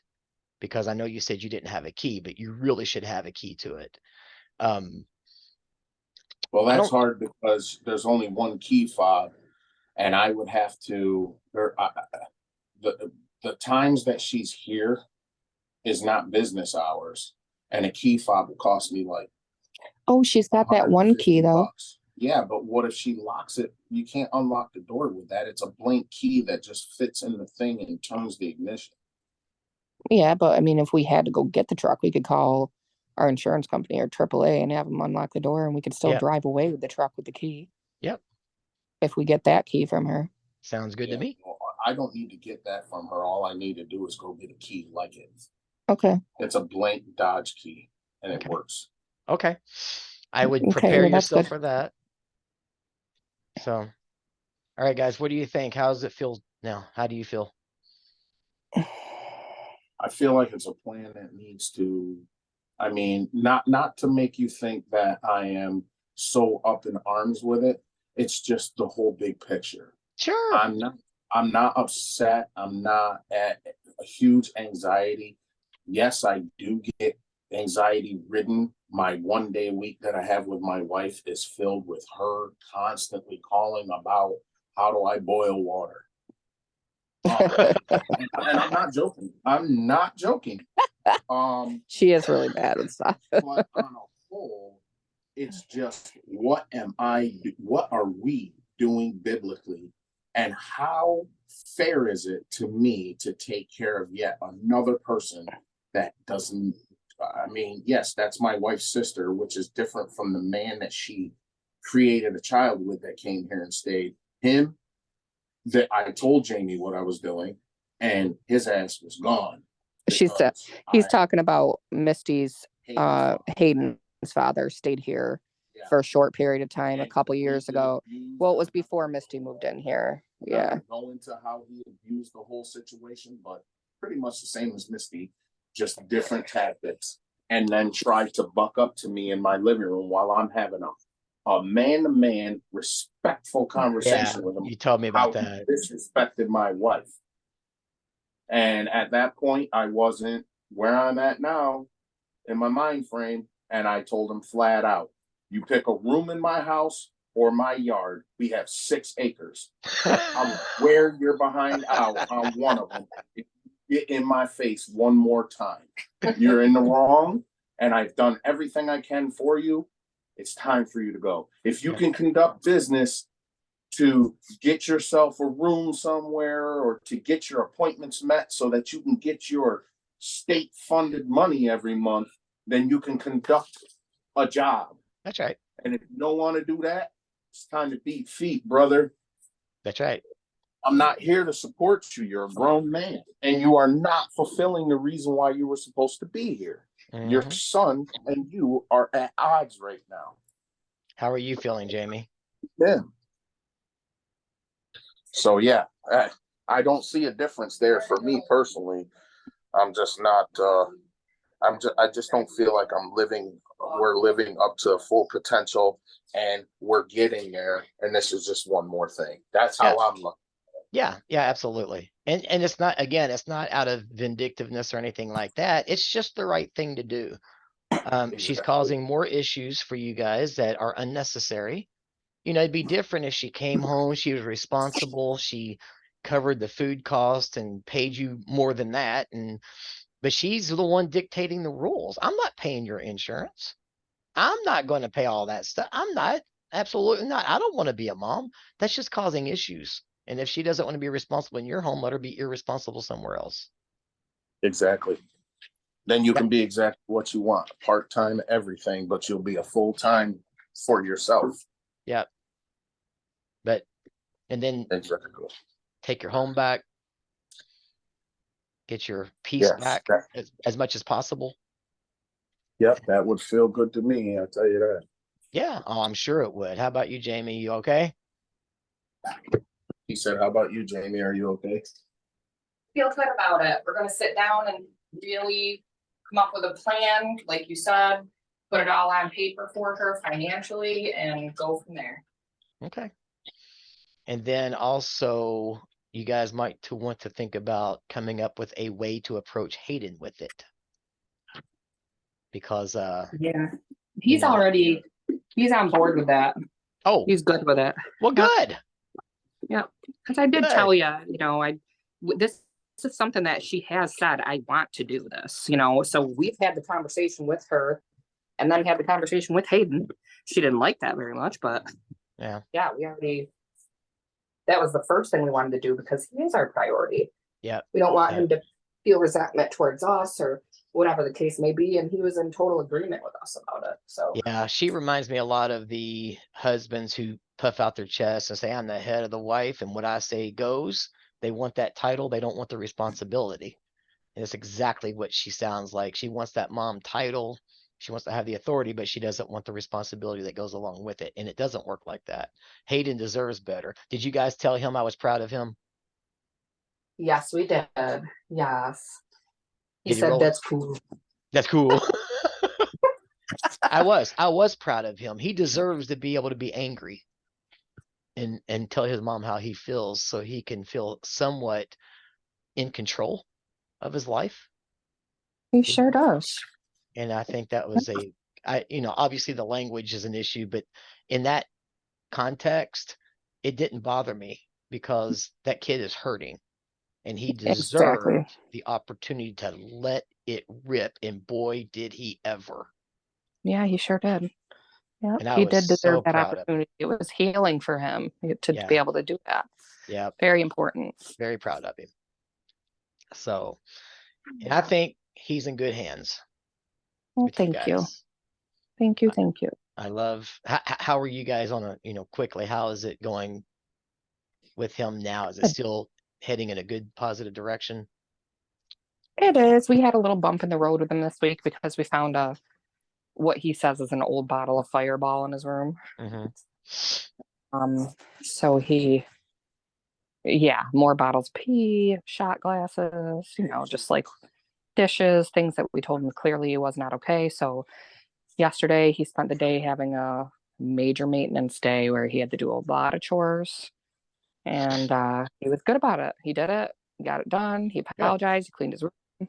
So, we're just trying to continue the good momentum and move forward and not focus on the negative, but just correct it and go, Yep. move on. So, And Lonnie, how did you respond when all of that happened? The same way you have been here recently? Oh yeah, Good job, dude.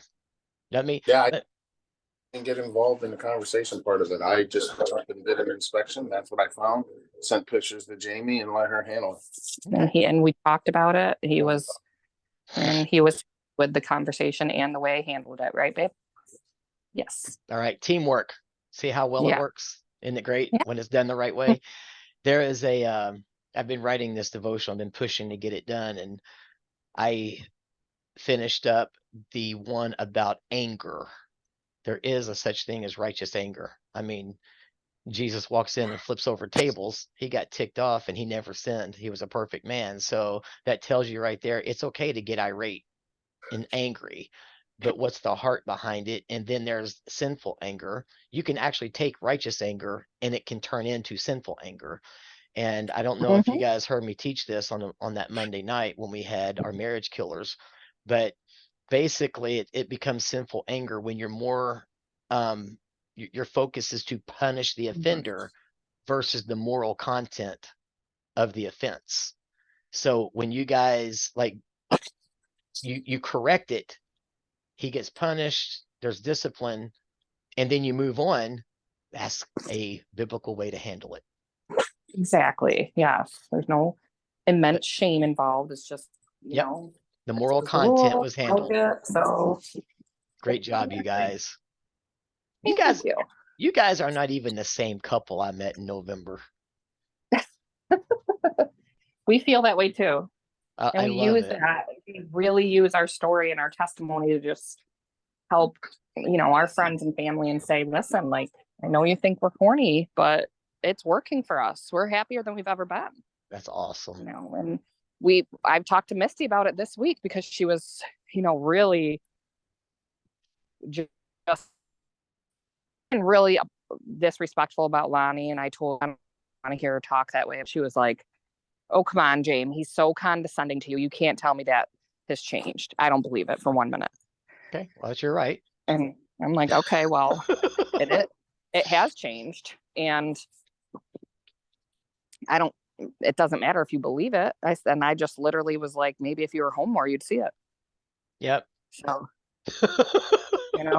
listen to Jamie pulling out the fireballs. Yeah. So she wasn't very happy about that, but I want her to know that I want her to respect my husband. It's not okay for her to talk that way about him. Absolutely. And see, what you're doing is you're honoring him among all, and God can operate in powerful ways when you guys operate according to the word. And that's really my ultimate role when I work with people, is to help them get themselves in line with the scripture. Because other than that, I can have a PhD in psychology, 38 years of schooling on it, and unless God's word is what is in parallel with the way you guys are behaving, if it's not all the psychology, all of the exercise, it's just not going to work. But what you guys are doing is you're falling in line, in order. You're working on these things together. Remember my 3 main keys. I'm all about unity, partnership, and teamwork. And when you guys, right, and thank you. Go ahead. Sorry. No, you're fine. You're fine. When you guys operate in that way, God's gonna have all kinds of room to move, and you're shutting the door on Satan's ability to move. But if it's out of order, Satan's got the grip. He's got that foothold that we've talked about. So shutting the door on his fat head so you guys can operate in a godly way, God will take care of the rest. You do your role. Have I ever given you guys the challenge of reading 1 Corinthians 3? Have we, honey? Has he First. given us the challenge of reading 1 Corinthians 3? Let me look at it first before I say yes or no.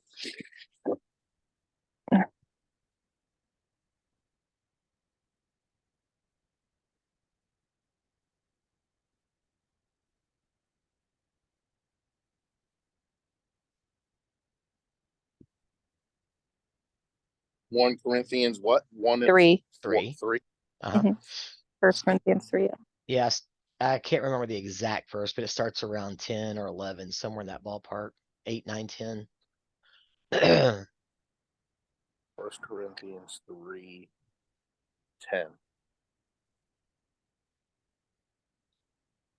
You might even have a heading in there that separates it and starts a new segment of that chapter. So is it by the grace of God has given me, I laid a foundation as a wise builder and someone who was building on it, but each one should build with care. Yes. Now, if you go back a few verses, what's verse 7 say? I can't remember the exact verses. So neither the one who plants nor the one who waters is anything, but only God who makes things grow. Okay, so what's happening here is you've got Paul writing to the Corinthian church who became saved under his leadership and Apollos' leadership. So this Corinthian church gets in an argument and they're arguing about who's greater, Paul or Apollos. Well, Okay. Paul's ripping them. This is Paul's fan club and he's shredding them. And he said, in John's translation, neither one of us is anything. We've been given a task to do. My task is to plant. Apollos' task is to water. It's God that makes it grow. So what's the whole thing here? There's one of your principles of the law of order. You've got to fulfill your role. Yeah. And if you're not, we can't do it by ourselves. That's right. Nor are you supposed to. So what you do is you come together as a team. That's what Paul and Apollos did. That's not even a marriage chapter, but it applies to marriage. Lonnie doesn't need to fill Jamie's role of being a wife, and Jamie doesn't need to fill Lonnie's role of being a husband. It doesn't work. That's backwards. So Paul watered or planted, Apollos watered. Then God made it grow, because the first step, law of order, is to do your job according to God's word. Then God has that room to operate.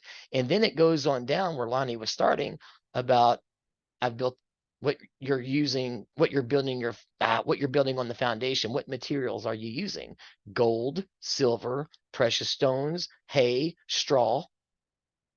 Because see, the works that you guys do will get tested by fire. Read it yourself. It's in 1 Corinthians 3. And the fire will test the quality of your work.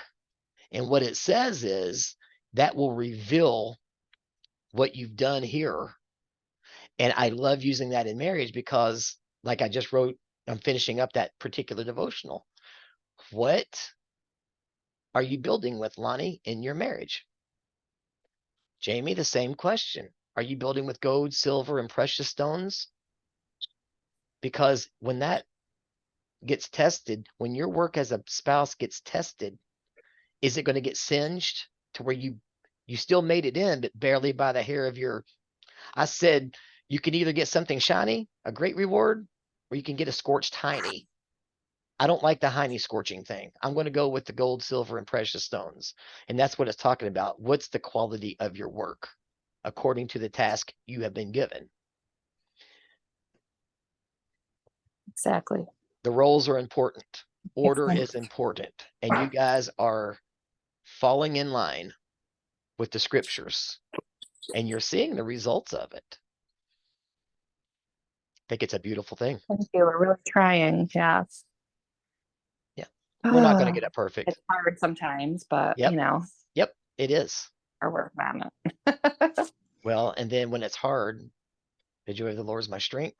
Do not fear. I'll be with you wherever you go. Joshua 1:9. And actually, the way it's worded is, have I not commanded you? Be encouraged. Do not be afraid, for the Lord your God will be with you wherever you go. Take that verse as your motto when you approach Misty. Don't be afraid, be encouraged. The Bible says, do not fear. The way I understand it, I've not researched it myself. It says, do not fear 365 times. Imagine that. Wow. I did not know that. So when you operate in his will, it can be scary, but it always works. So Well, thank you so much. you're welcome. Anything else? I don't think so. Yep. I think that's a good start for this week. Yeah. Definitely. Okay, good deal. So you're both on board with the plan and the approach and all of that? Oh, yeah. All right.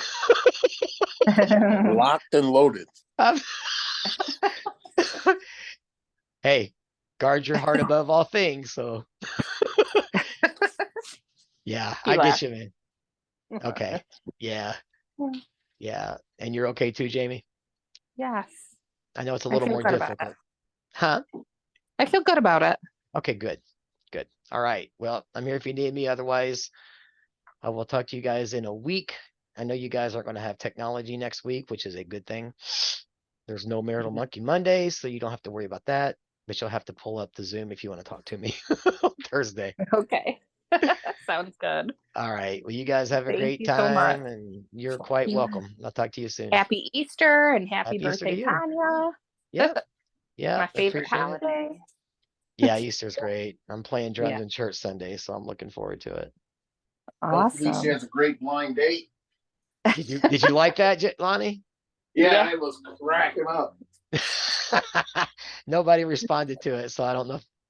Unfortunately, I don't think people read the whole stuff because I get wordy, but I thought it was funny. But that- Yeah, Lonnie did. He told me about it. He was like, John cracks me up, blah, blah. But I guess he didn't have, he got distracted, didn't respond, but he did tell me about it. I thought it was hilarious. Well, as long as I know Lonnie laughed, my day's made. That's all that matters. All Yeah. right, John. You have an All right, awesome day. guys. Thank you so much for taking so much time for us again. We appreciate Ah. you. You're quite welcome. Thank you, guys. All right. All right, bye. Bye.